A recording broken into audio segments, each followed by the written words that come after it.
ধলেশ্বরী নদী, হ্যাঁ, ধলেশ্বরী নদীর পাশেই এইগুলা মানে জমি জমা এখানে তো সব ধলেশ্বরের পাশে আপনার বিভিন্ন শাকসবজি আনাবাদ মনে হইতেছে। হ্যাঁ, আগামী 15 দিন পরে থেকে এখানে গোলা আলুর বুনি হবে, বুঝছেন। আর আমাদের বিক্রমপুরের মধ্যে গোলা আলুই বিখ্যাত, বুঝছেন।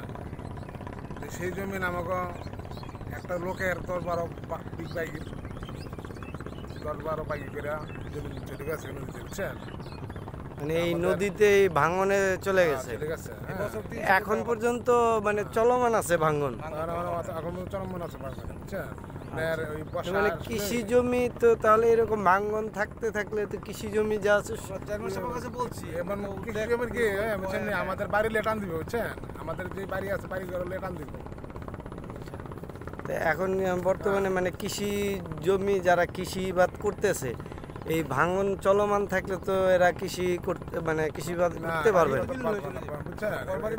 যে পরিমাণে আজকে এবারকে ভাঙছে, যদি আগামী ভাঙে তাহলে আমাদের গ্রাম চলে যাবে, বুঝছেন। যেভাবে হোক আমাকে ভাঙা আলাদা করছে।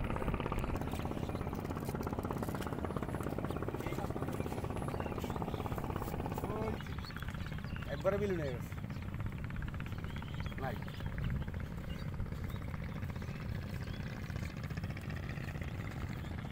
না বুঝে গিয়া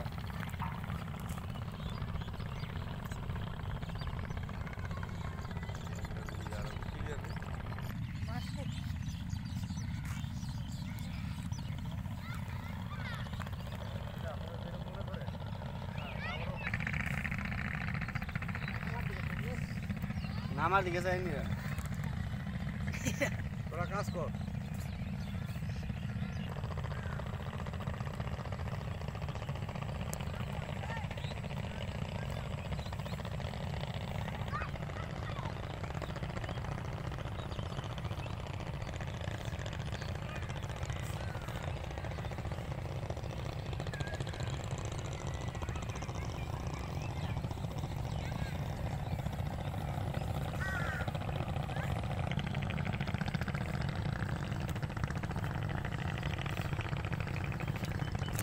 আপনারা দেখতে পাচ্ছেন এটা ধলেশ্বরী নদীর পাশেই গ্রামটির নাম হচ্ছে চান্দের চর।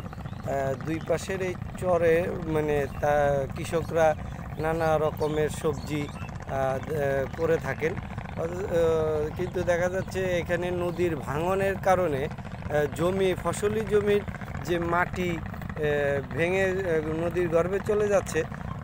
এক সময় কৃষকরা মানে চিন্তায় পড়ে যাচ্ছে যে তারা আসলে ভবিষ্যতে তাদের কৃষি কাজগুলো বা ক্ষেতের কাজগুলো ধরে রাখতে পারবে কিনা।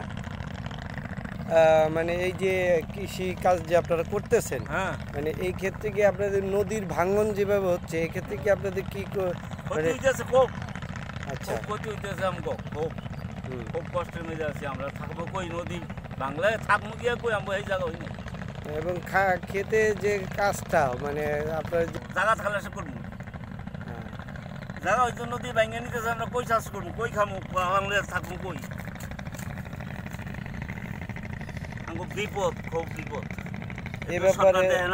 এ ব্যাপারে মানে সরকারি কোনো সহায়তা বা কোনো ব্যবস্থাপনার জন্য আপনারা কোনো দাবি দেওয়া করেছেন এই পর্যন্ত? করি তো না, অনেক দেশের এলাকার মাতবররা যদি করে আমাকে কথা শুনবো, আমরা গরিব কোনো মাতবরকে কথা না শুনবো। মাতবর এলাকার কইলে জনগণে কইলে আমরা জনগণ আছে, আমরা মাতবর আমরা ডাকাইলে আমরা মাতবর কমুকিয়া